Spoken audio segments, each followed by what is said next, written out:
Assalamualaikum warahmatullahi wabarakatuh. Alhamdulillah wassalatu wassalamu ala Rasulillah wa ala alihi wa ashabihi wa mawala amma ba'd. Ikhwati fillah rahimakumullah. Semoga antum semua dalam keadaan sehat walafiat dan senantiasa dalam lindungan Allah Subhanahu wa taala. Melanjutkan kajian fikih ruqyah kita setelah sekian lama vakum. Kita akan melanjutkan masih dalam pembahasan rukun ruqyah marqibih atau bacaan yang dibacakan saat proses ruqyah. Ya. Kita sampai kepada pembahasan tentang pembagian ruqyah. Selama ini kita mengetahui bahwa ruqyah tidak semuanya dibolehkan karena dalam sepanjang sejarah ruqyah di setiap zamannya pasti memiliki cara-cara tertentu. Nah, tentu ruqyah yang dimaksud di sini adalah ruqyah secara bahasa, yaitu mantra-mantra, jampi-jampi, atau sesuatu yang biasa dibacakan, dilantunkan, dikumandangkan ketika ada peristiwa-peristiwa yang dianggap penting, khususnya dalam konteks melakukan pengobatan atau mengusir apa yang disebut dengan roh jahat, atau dalam bahasa Islam disebut dengan jin. Nah,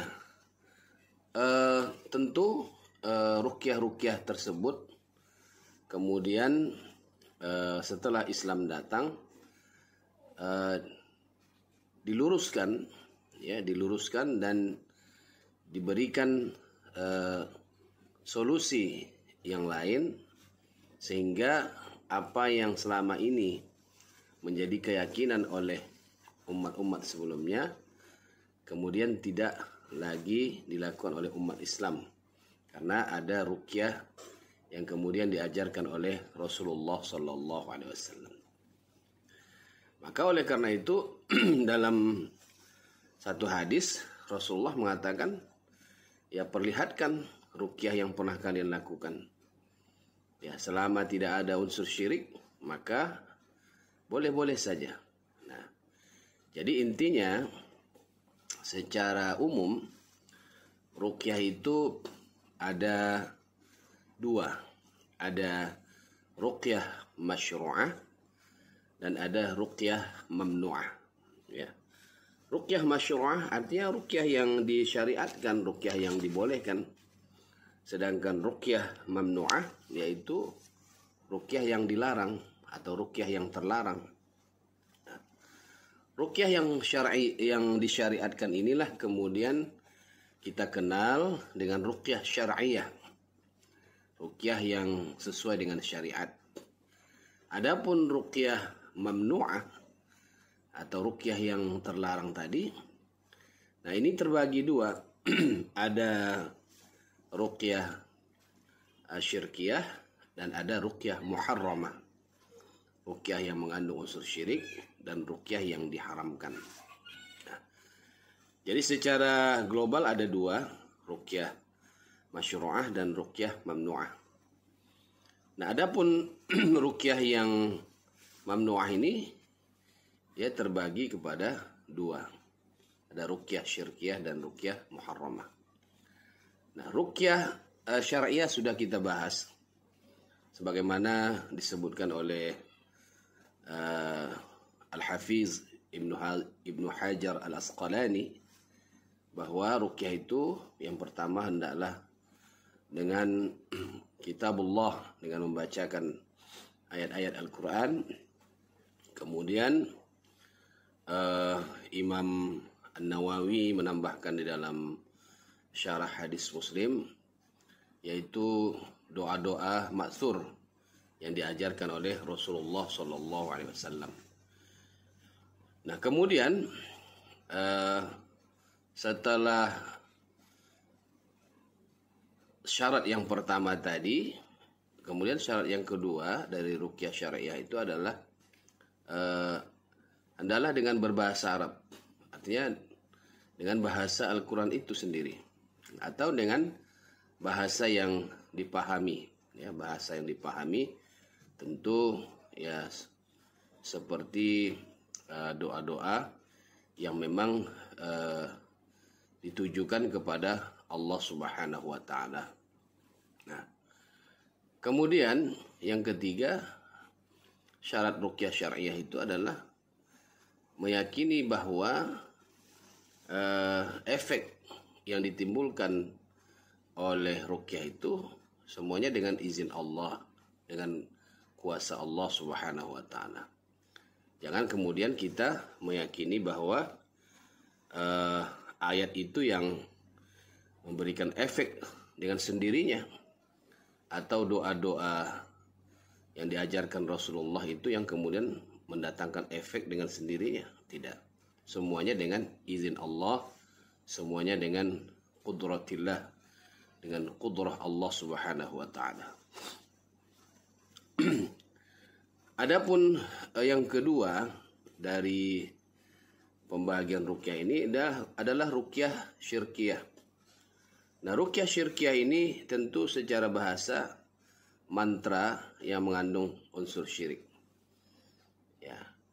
Jadi artinya dalam prakteknya ruqyah syirkiyah ini adalah terapi atau cara mengatasi gangguan jin dengan menggunakan cara-cara yang bertentangan dengan prinsip tauhid, ya, atau bertentangan dengan akidah Islam.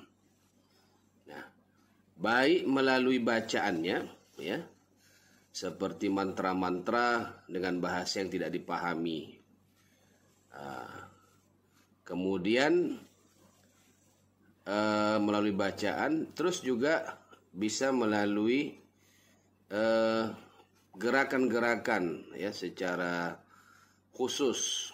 Ya, dalam praktek ruqyahnya ada gerakan-gerakan yang mengarah kepada cara-cara penyembahan atau pengkultusan terhadap makhluk misalnya.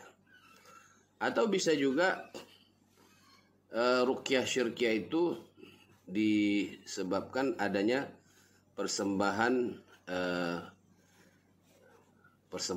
binatang atau hewan tertentu yang diberikan sebagai sesajen atau pemujaan atau kurban, ya, kepada makhluk-makhluk tertentu. Nah, jadi tidak hanya dari segi bacaan. Nah, bisa saja bacaannya mengambil dari ayat-ayat Al-Quran, tapi kemudian dibarengi dengan persembahan hewan atau binatang ke tempat-tempat yang dianggap ada penghuninya. Ya. Nah, ini tentu satu sisi dia membacakan ayat-ayat Quran, tapi pada sisi yang lain dia juga melakukan hal-hal yang dapat memberikan, ya, efek membahayakan pada sisi akidah. Nah, kemudian dalam praktek ruqyah syirkiyah ini, ya, juga kadang ada pemujaan kepada jin, ya, setan, dengan nama-nama yang tidak bisa dipahami. Nah, makanya Ibnu Hajar mengatakan hendaklah ruqyah itu dengan bahasa Arab atau dengan bahasa yang dipahami.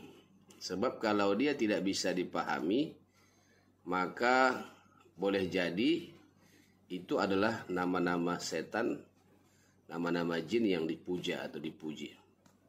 Nah, kemudian yang ketiga adalah ruqyah muharramah, ruqyah yang diharamkan. Nah, ruqyah yang diharamkan ini tentu juga tidak boleh dipraktekkan, dilakukan. Nah, dia diharamkan, tapi tidak sampai jatuh kepada syirik. Ya, misalnya, ya, disebutkan di dalam kitab yang ditulis oleh para ulama, ya, bahwa menulis ayat-ayat Quran secara terbalik, atau ada istilah qul sungsang, ayat dari surah Al-Ikhlas itu dibaca secara terbalik, mulai dari ayat terakhir kemudian sampai diakhiri pada ayat yang pertama. Jadi dia menyalahi susunan dari Al-Quran. Nah, atau susunan yang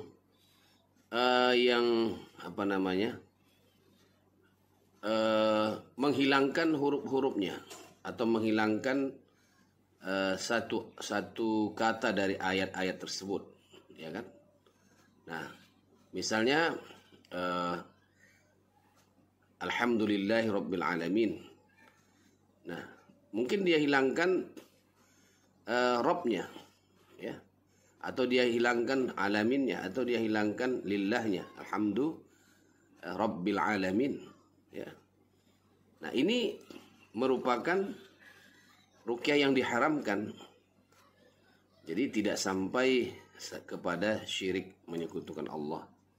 Tapi diharamkan kenapa? Karena sudah merubah, ya, ayat-ayat Al-Quran, baik merubah kata-katanya maupun merubah susunannya.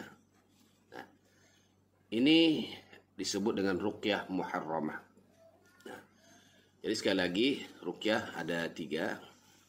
Ruqyah syar'iyah, ruqyah syirkiyah, dan ruqyah muharramah. Jadi mudah-mudahan Allah Subhanahu wa taala memberikan kita kecerdasan untuk dapat menentukan dan memilih apa yang sepatutnya boleh dilakukan oleh seorang muslim, dan menjauhi apa yang tidak boleh dilakukan oleh seorang muslim. Mudah-mudahan Allah Subhanahu wa taala senantiasa memberikan hidayah dan petunjuknya kepada kita semua, khususnya kepada umat Islam secara keseluruhan. Amin ya rabbal alamin. Demikian, mudah-mudahan bermanfaat. Wassalamualaikum warahmatullahi wabarakatuh.